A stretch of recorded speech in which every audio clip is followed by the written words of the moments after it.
When your whole world is under attack, what do? Well, you adapt, you innovate, and sometimes you end up building a revolution right on your tabletop. Today, we're going to dive into the incredible story of how sheer necessity is sparking this amazing way of grassroots tech innovation all across Ukraine. All right, so first, we really have to get our heads around the daily reality there.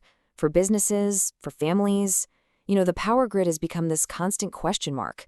It's forced everyone to live and work in this new, totally unreliable normal. And here's the heart of the issue. These aren't just random blackouts. No, these are consistent, targeted attacks on the very systems that make modern life possible. We're talking power plants, substations, transformers. They are all in the crosshairs. I mean, really think about that for a second.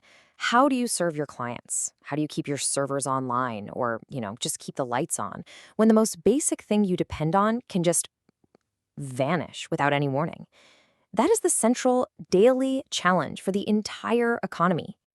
And it's not just one thing, right? The outages are this perfect storm. You've got the direct damage from the attacks, for sure, but that's just the start. The grid itself wasn't built to have huge pieces of it suddenly knocked offline for repairs. So authorities have to do these scheduled, rolling blackouts just to stop the whole system from collapsing. Then you throw a cold winter into the mix, everyone turns on their electric heaters, and that massive demand puts this incredible, sometimes breaking strain on whatever's left of the grid. Okay, so you've got this massive, life-altering problem. The scramble for power was on. Let's take a look at the first things people turned to, and of course, the whole new set of problems that came right along with them. The immediate response was, pretty logical. Buy whatever you can get your hands on. Small businesses started firing up these noisy generators just to keep their doors open. For people in apartments, these commercial power stations, you might know brands like Bluetti or EcoFlow, they became the absolute go-to for keeping essential stuff running. And hey, for smaller things like keeping your internet on, even a simple power bank could do the trick.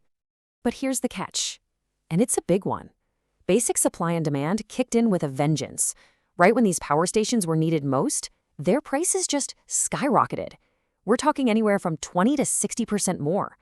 Suddenly, these absolutely vital tools were just too expensive for a lot of people, right when they were a lifeline. So what do? You're faced with these crazy high costs, and you're desperate for reliable power. Well, a new solution started popping up.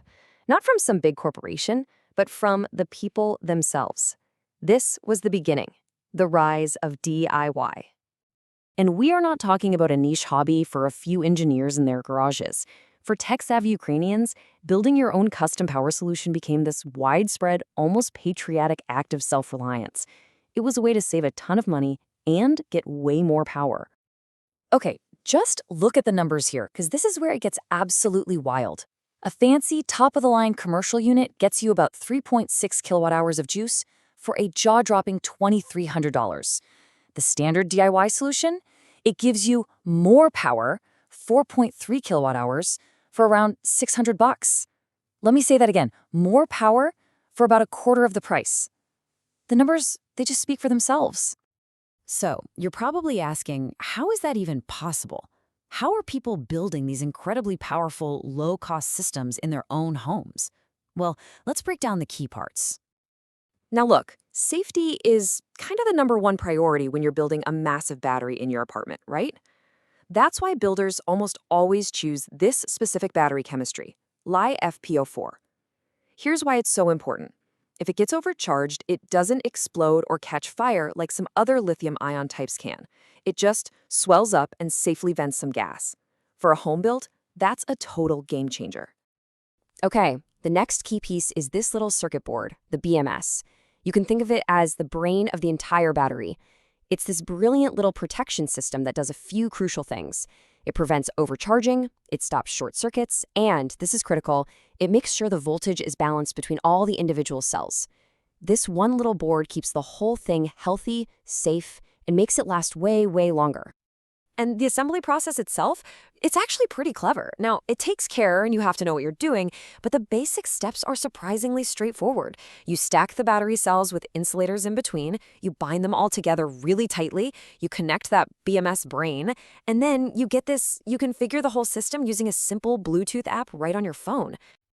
So, how does this all come together?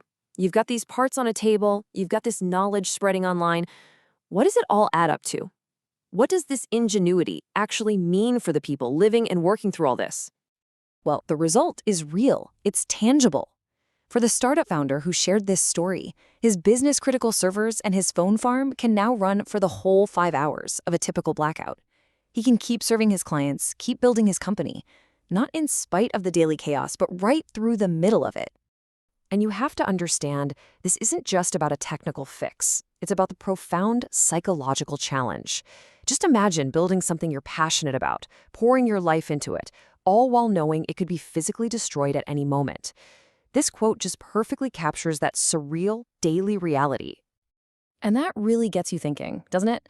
This whole story is about so much more than just batteries. It shows us that when people are faced with destruction, they don't just survive, they create. They're developing new skills, new communities, new decentralized technologies that are actually more resilient than what they're replacing. This DIY movement isn't just a wartime fix. You could see it as a blueprint for a new kind of technological self-sufficiency, planting the seeds for a more robust and innovative future long after the fighting finally stops.